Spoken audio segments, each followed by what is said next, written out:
Olá, o tema que nós vamos falar agora é sobre insalubridade e periculosidade.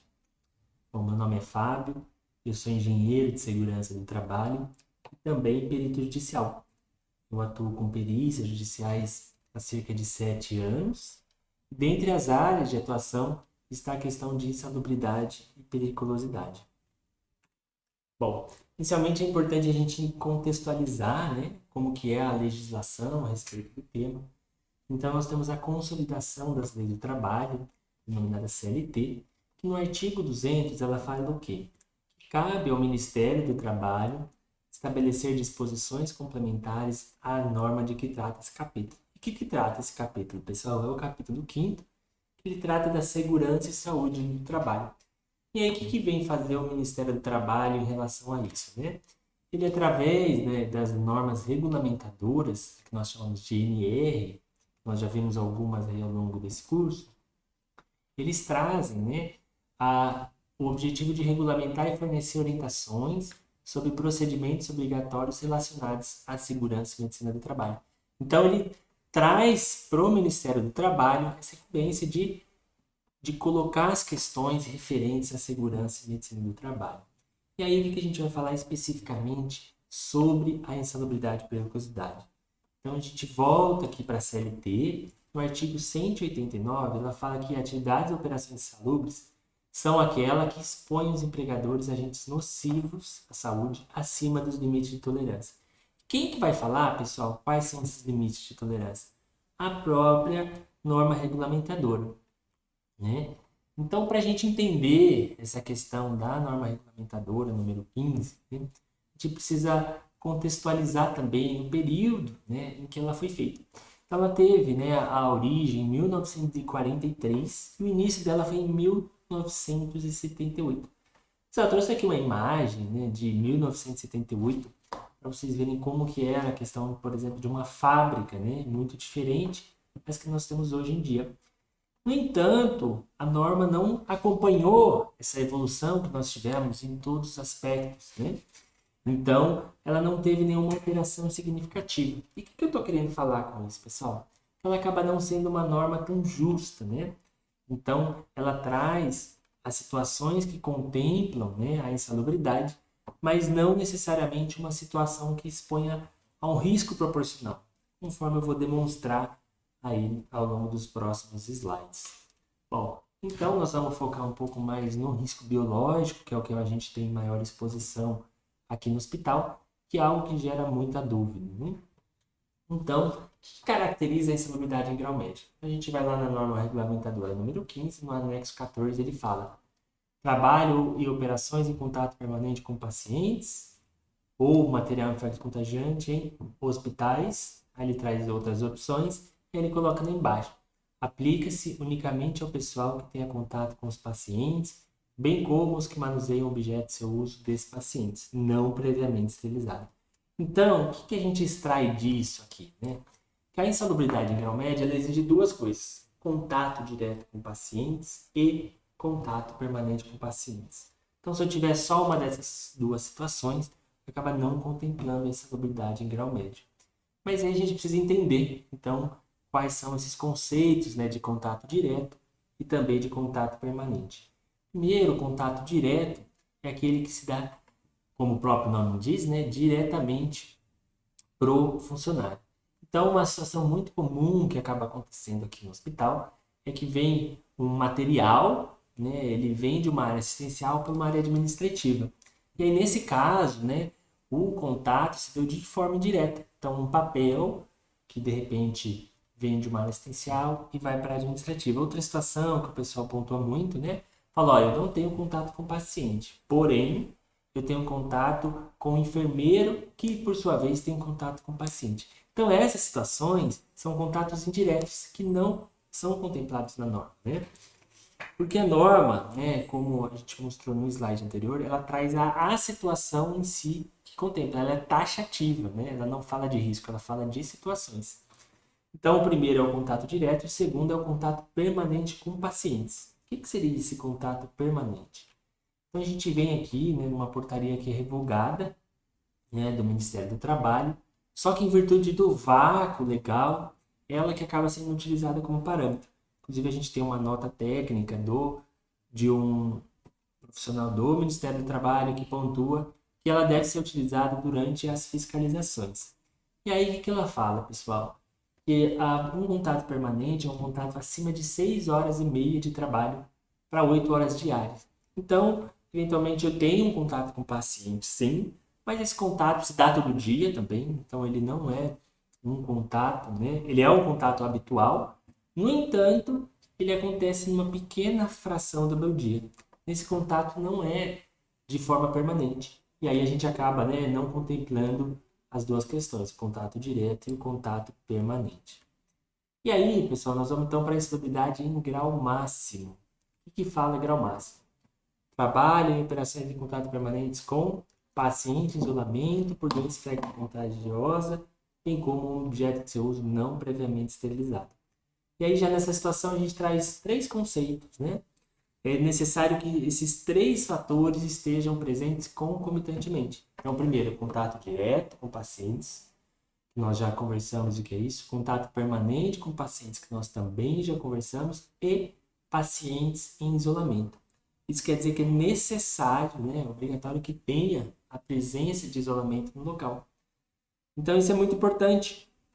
Às vezes, um atendimento ambulatorial, ele não tem isolamento, e aí, por isso, que não é caracterizada essa insalubridade de grau máximo. Recentemente, fui fazer uma perícia numa unidade básica de saúde, e aí, ao chegar lá, o profissional, né, que estava a receber a grau médio, requeria grau máximo, eu falei, aqui vocês têm isolamento? Ele falou, não. Quando chega o paciente em isolamento, a gente caminha para outra unidade.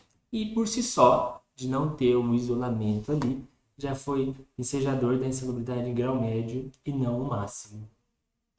E aí, pessoal, a periculosidade, né, ela traz outras situações específicas, que eu só vou citar porque são bem pontualidades que nós temos aqui na instituição, que atividade com explosivo é inflamável, né? A gente tem uma quantidade mínima, depende da forma de armazenamento, a exposição a roubo, né? Que são cargos específicos que têm essa exposição à energia elétrica, né? Que não seja, né, extra baixa tensão, através do uso de motocicletas. Então a gente tem essas outras situações que são contempladas a periculosidade.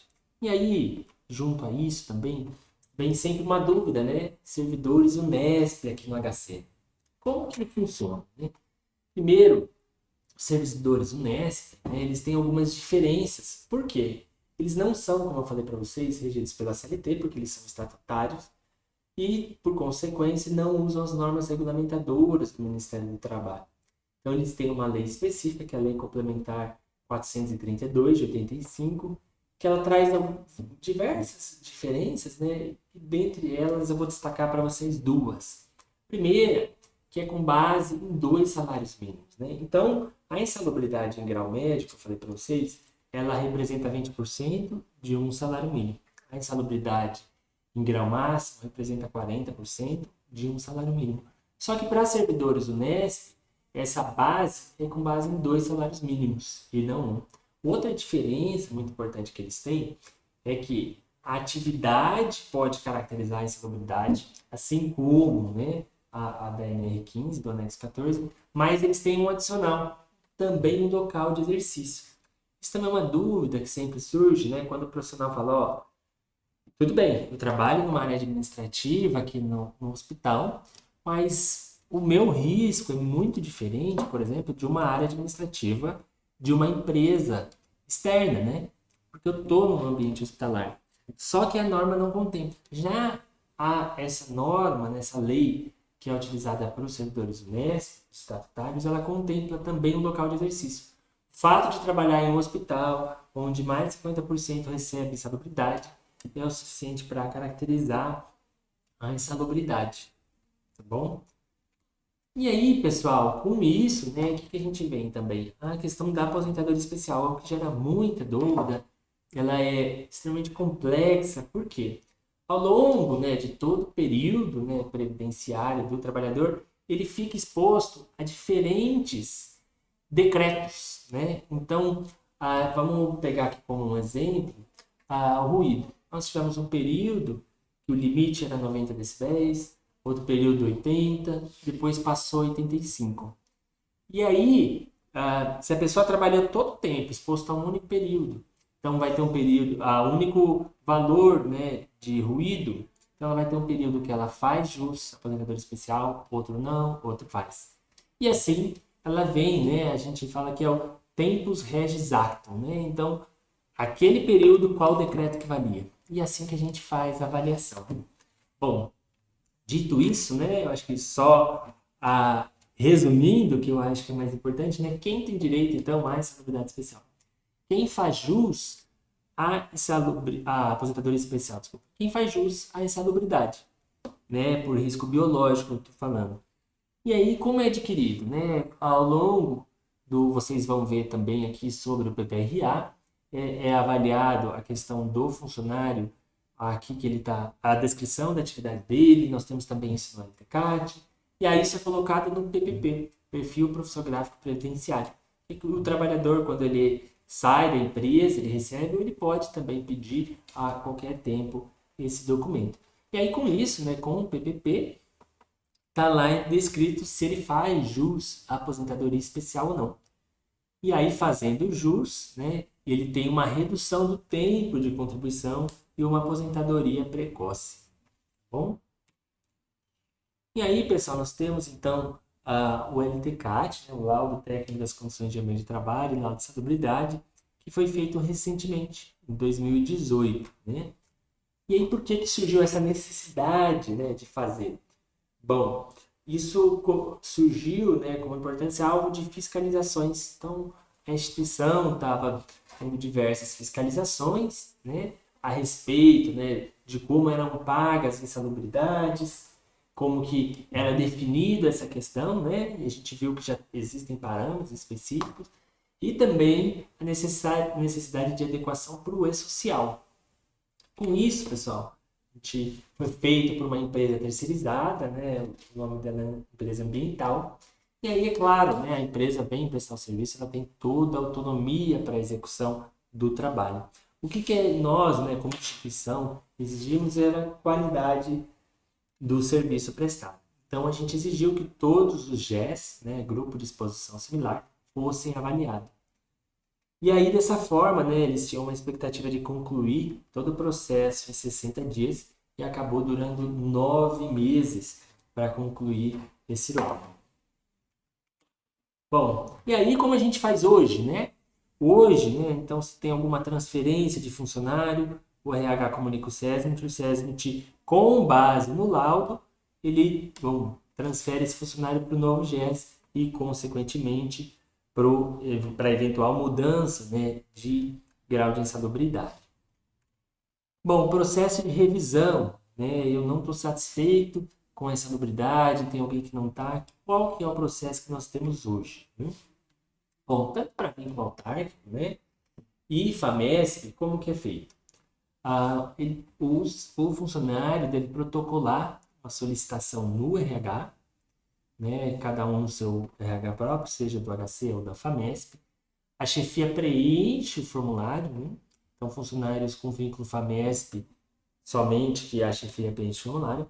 O SESMIT analisa com base no LTCAT, e aí o RH informa, né? Ele devolve essa informação, o SESMIT devolve essa informação ao RH, que por sua vez vai informar da ciência ao funcionário, né? Então, o funcionário vai estar ciente de se a revisão dele foi alterada, se não foi, por que não foi. E aí o requisito para revisão, isso aqui é importante, que a gente estipulou, junto com os RHs, uma única revisão por nova exposição no novo grau. Então, mudou para um setor, teve uma nova avaliação, não concordou, pode fazer uma revisão. Mas não pode, né, ficar revisão da revisão, porque senão a gente nunca conseguiria concluir o processo. Né? Então, a gente mantém essa uma revisão por nova situação. Aí, pessoal, tentei resumir a questão aí da insalubridade, periculosidade, aposentadoria especial, mas é um assunto muito extenso, né, para pouco tempo que a gente tem. Então, qualquer dúvida pontual, né, qualquer questão que não foi, né, esclarecida aqui ao longo dessa conversa, fica completamente à disposição. Pode ir lá, a gente bate um papo, tenta sanar a dúvida, tá bom? Então agradeço aí a atenção de todos. Muito obrigado.